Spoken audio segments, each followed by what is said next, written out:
ಮಕ್ಕಳೇ, ಪರೀಕ್ಷೆ ಚಾನೆಲ್‌ಗೆ ಸ್ವಾಗತ. ನಾನು ನಿಮ್ಮ ಇಂಗ್ಲಿಷ್ ಸೆಕೆಂಡ್ ಲ್ಯಾಂಗ್ವೇಜ್ ಶಿಕ್ಷಕಿ ಪದ್ಮಶ್ರೀ ಮುರಳಿ. ಇವತ್ತಿನ ಕ್ಲಾಸಲ್ಲಿ ಜಾಸ್ ಪೋಮ್ 2 ಇದೆ ಅಲ್ಲ, ಅದರ ಒಂದು ಸಮರಿನ ನೋಡೋಣ.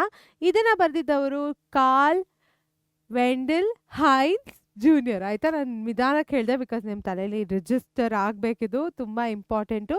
ಸೊ ನಡೀರಿ, ಈ ಒಂದು ಪದ್ಯದಲ್ಲಿ ಈ ಒಬ್ಬ ಮನುಷ್ಯನ ಲೈಫ್ ಕಾಂಟ್ರಾಸ್ಟ್ನ ತೋರಿಸ್ತಾರೆ. ಕಾಂಟ್ರಾಸ್ಟಿಂಗ್ ಆಗಿರುವಂಥ ಒಂದು ಜೀವನವನ್ನು ತೋರಿಸ್ತಾ ಇದ್ದಾರೆ. ಅಲ್ಲಿ ಅವ್ನು ಮುಂಚೆ ಹೇಗೆ ಒಂದು ಪೆಥೆಟಿಕ್ ಲೈಫ್ನ ಲೀಡ್ ಮಾಡ್ತಿದ್ದ, ಸ್ಯಾಡ್ ಆಗಿತ್ತು ಅವನ ಜೀವನ, ಮತ್ತು ಸಾಕಷ್ಟು ಚಿಂತೆಗಳು ಅವನಿಗೆ ಕಾಡ್ತಿತ್ತು. ಬಟ್ ಅವ್ನು ಜಾಸ್ ಪ್ಲೇಯರ್ ಆದ ತಕ್ಷಣ ಆ ಒಂದು ಜೀವನನೇ ಬೇರೆ ಇತ್ತು. ಅಲ್ಲಿರೋ ಜನಗಳೆಲ್ಲ ಅವನ ಮಾತನ್ನ ಕೇಳ್ತಿದ್ರು. ಅವ್ನು ಏನು ಹೇಳಬೇಕಿತ್ತು, ಅವನ ಒಂದು ಸತ್ಯವನ್ನು ಟ್ಯೂನ್ಸು ಮತ್ತು ಕಾರ್ಡ್ಸಿನ ಮುಖಾಂತರ ಅವನು ತಲುಪಿಸ್ತಿದ್ದ. ಹೇಗೆ ಒಂದು ಬರ್ಡ್ ಫ್ಲೈಟ್ನ ತಗೊಂಡು, ಫ್ಲೈಟ್ ಅಂದರೆ ಏರೋಪ್ಲೇನ್ ಅಲ್ಲ, ಬಟ್ ಅದನ್ನು ಫ್ಲೈ ಮಾಡಿದಾಗ ಅದು ಹೇಗೆ ಅದರ ವಿಂಗ್ಸ್ ಜೊತೆಗೆ, ಅದರ ಒಂದು ಸತ್ಯದ ಜೊತೆಗೆ ಹಾರ್ತಿತ್ತೋ, ಹಾಗೆ ಇವನಿಗೂ ಕೂಡ ಒಂದು ರೀತಿಯಾದ ವಿಂಗ್ಸ್ ಬರೋಂಗೆ ಇತ್ತು ಅವನದು ಜೀವನ ಅಂತ. ಸೊ ಇವಾಗ ನಾನು ಆ ಕಾಂಟ್ರಾಸ್ಟ್ನ ಮಾತ್ರ ಹೇಳ್ತೀನಿ, ಬಿಕಾಸ್ ಅದು ನಿಮ್ಮ ಎಕ್ಸಾಮಲ್ಲಿ ತುಂಬ ಮುಖ್ಯ. ಪ್ರತಿಯೊಂದು ಕ್ವೆಶ್ಚನ್ಗೆ ನಿಮಗೆ ಸಮ್ಮರಿ ಗೊತ್ತಿದ್ರೆ ಸಾಕು. ಸೊ ಸಮ್ಮರಿನ ಕರೆಕ್ಟಾಗಿ ನೋಡ್ಕೊಳ್ಳಿ, ಡಿಸ್ಕ್ರಿಪ್ಷನ್ ಬಾಕ್ಸಲ್ಲಿ ಕೊಟ್ಟಿರುವಂಥ ಡಾಕ್ಯುಮೆಂಟ್ಸ್ನ ಓದ್ಕೊಳ್ಳಿ. ಅರ್ಥ ಆಯ್ತಾ? ಸೊ ಇವಾಗ the beginning. The poet highlights the pathetic condition of the jazz music player. So jazz musician. So ಈ ಜಾಸ್ ಮ್ಯೂಸಿಷಿಯನ್ನ ಆ ಒಂದು ಪೆಥೆಟಿಕ್ ಕಂಡೀಷನ್ನ ಪೊಯೆಟ್ ಹೈಲೈಟ್ ಮಾಡ್ತಾನೆ.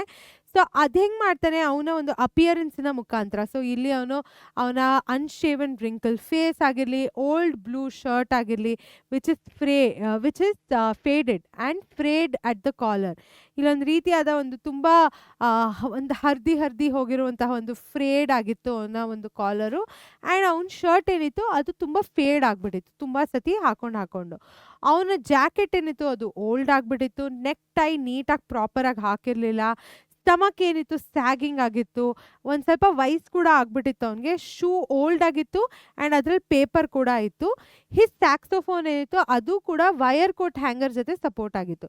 ಸೊ ಈ ರೀತಿಯಾದ ನಿಮ್ಮ ಕ್ವೆಶನ್ ಕೇಳಿದ್ರೆ ಹೇಗೆ ನಿಮಗೆ ಗೊತ್ತಾಗುತ್ತೆ ಅವನ ಲೈಫ್ ಪೆಥೆಟಿಕ್ ಆಗಿತ್ತು ಅಥವಾ ಅವನ ಲೈಫ್ ವರೀಸಮ್ ಆಗಿತ್ತು ಅಥವಾ ಅವನ ಲೈಫ್ ಸ್ಯಾಡ್ ಆಗಿತ್ತು ಅಂದಾಗ ನೀವಿದು ಬರಿಬೋದು. ಆಯಿತಾ? ಅವನ ಅಪಿಯರೆನ್ಸ್ ಏನಿತ್ತು, ಒಬ್ಬ ತುಂಬ ಟಫ್ ಟೈಮ್ ಕಳೆದಿರುವಂತಹ ಒಬ್ಬ ಮನುಷ್ಯನ ಅಪಿಯರೆನ್ಸ್ ಜೊತೆಗೆ ರಿಲೇಟಬಲ್ ಆಗಿತ್ತು. ಅವನು ಫೇಸ್ ಮಾಡಿದ್ದಾನೆ ತುಂಬ ಕಷ್ಟವಾದಂಥ ಸಮಯ ಅಂತ ನಮಗೆ ಇದರ ಮುಖಾಂತರ ಗೊತ್ತಾಗುತ್ತೆ. ನೆಕ್ಸ್ಟ್ ಏನಾಗುತ್ತೆ, ಅದಾದ ತಕ್ಷಣ when the player begins to play on the saxophone his whole personality changes. But ಅವನ ಸ್ಯಾಕ್ಸೋಫೋನ್ನ ತುಟಿಯ ಮಧ್ಯೆ ಹಾಕೊಂಡು ನುಡ್ಸಕ್ಕೆ ಸ್ಟಾರ್ಟ್ ಮಾಡಿದಾಗ ಅಲ್ಲಿ ಹೇಳ್ತಾರೆ ಸ್ಕ್ರೀಮಿಂಗ್ ಟ್ಯೂನ್ಸ್ ಆ್ಯಂಡ್ ಕಾರ್ಡ್ಸ್ ಅಂತ. ಅವನ ಒಂದು ಈ ಟ್ಯೂನ್ಸ್ ಏನಿತ್ತು, ಅವನ ಒಂದು ಕಾರ್ಡ್ಸ್ ಏನಿದೆ ಅದು ಸತ್ಯವನ್ನು ಹೇಳಕ್ಕೆ ಸ್ಟಾರ್ಟ್ ಮಾಡುತ್ತೆ. ಅವನ ಪರ್ಸ್ನಾಲಿಟಿ ಚೇಂಜ್ ಆಗುತ್ತೆ. ಸೊ ಇವಾಗ ಏನಾಗುತ್ತೆ, ಆ ಕಡೆ ಈ ಕಡೆ ಇರುವಂಥ ಜನಗಳೆಲ್ಲ ಅವನ ಮಾತನ್ನು ಕೇಳ್ತಾರೆ, ಅವನ ಈ ಟ್ಯೂನ್ಸ್ನ ಕೇಳೋದಕ್ಕೆ ಕಂಪೆಲ್ ಆಗ್ತಾರೆ, ಕಾನ್ಸಂಟ್ರೇಷನಿಂದ ಕೇಳ್ತಾರೆ. The player is like a preacher and the ಜಾಸ್ ಮ್ಯೂಸಿಕ್ ಇಸ್ ಹಿಸ್ ಗಾಸ್ಪೆಲ್. ಆ ಪ್ಲೇಯರ್ ಏನಿದೆ ಅವನು ಆ ಪ್ರೀಚ್ ಮಾಡೋ ಥರ, ಸತ್ಯವನ್ನು ಹೇಳುವ ಮನುಷ್ಯ ಇರ್ತಾನಲ್ಲ ಅವನ ಥರ. ಆ್ಯಂಡ್ ಅವನ ಈ ಮ್ಯೂಸಿಕ್ ಏನಿದೆ ಅದು ಅವನ ಸತ್ಯ. ಗಾಸ್ಪೆಲ್ ಅಂದರೆ ಬೈಬಲ್ ಅಥವಾ ಅದು ಒಂದು ಸತ್ಯಕ್ಕೆ ಅವರು ಇಲ್ಲಿ ಕಂಪೇರ್ ಮಾಡ್ತಾರೆ.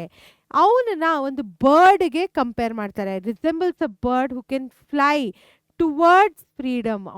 ಅವನ ಫ್ರೀಡಮ್ ಕಡೆಗೆ ಫ್ಲೈ ಆಗ್ತಾನೆ.